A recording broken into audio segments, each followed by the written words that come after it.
संगम नगरी प्रयागराज में महाकुंभ का आयोजन चल रहा है। करोड़ों श्रद्धालु महाकुंभ में आस्था की डुबकी लगाने के लिए संगम तट पर पहुंच रहे हैं। लेकिन सबसे बड़ा जो एक चर्चा का विषय इन दिनों महाकुंभ में बना हुआ है वो है सनातन बोर्ड का गठन हो। ये मांग बड़ी ही तेज आवाज से अब उठने लगी है। इसी पर चर्चा करने के लिए हमारे साथ आह्वान पीठाधीश्वर आचार्य महामंडलेश्वर अरुण गिरी जी महाराज हैं। एनवायरमेंट बाबा भी उनको बोला जाता है। तो सबसे पहले कुंभ पर भी बात करेंगे, सनातन बोर्ड पर भी बात करेंगे, लेकिन सबसे पहले कि पर्यावरण का किस तरह से ख्याल इन दिनों रखा जा सकता है जबकि करोड़ों की तादाद में लोग प्रयागराज पहुंच रहे हैं। महाराज जी, एनवायरमेंट बाबा आपको कहा जाता है, तो पर्यावरण का दुश्मन सबसे बड़ा क्या है और दोस्त सबसे बड़ा क्या हो सकता है? देखिए, पर्यावरण का सबसे बड़ा दुश्मन जो है और प्लास्टिक है। और जो बड़ी बड़ी फैक्ट्रियां देश के अंदर में लगाई जा रही हैं, बड़ी बड़ी फैक्ट्रियां, तमाम वृक्ष काट करके बड़ी आधुनिकता फैलाई जा रही है।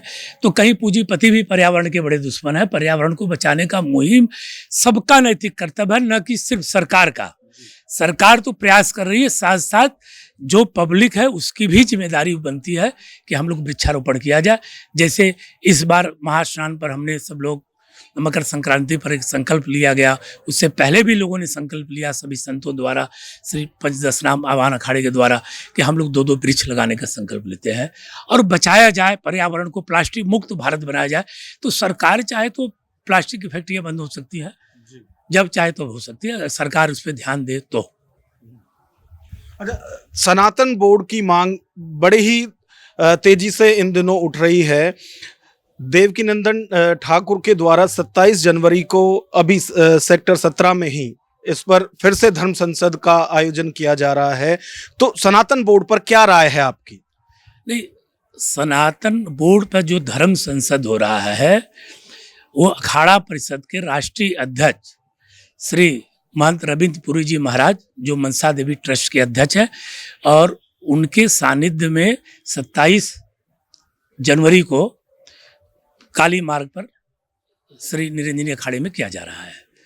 और उसमें हम लोगों की ये मांग है, जो सनातन बोर्ड का बायलाज होगा वो संत लिखेगा, उसका जो पदाधिकारी होगा वो संत ही रहेगा। यानी बायलाज भी हम लिखेंगे, सरकार उसकी मान्यता देगी और उस 27 तारीख को वहां पर रहेगा सम्मेलन।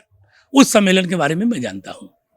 अच्छा, एक बहुत ज्यादा जो धर्माचार्य भी आवाज उठा रहे हैं वो ये कह रहे हैं कि ठीक है सनातन बोर्ड का गठन हो, लेकिन उसकी हालत वक्फ बोर्ड की तरह ना हो जाए कि वो भी जमीनें कब जाने लगे। तो इसका जो चाहे अखाड़ा परिषद की तरफ से आवाज उठानी जाए या धर्माचार्यों की तरफ से, तो प्रारूप क्या होगा जब सनातन बोर्ड का गठन हो?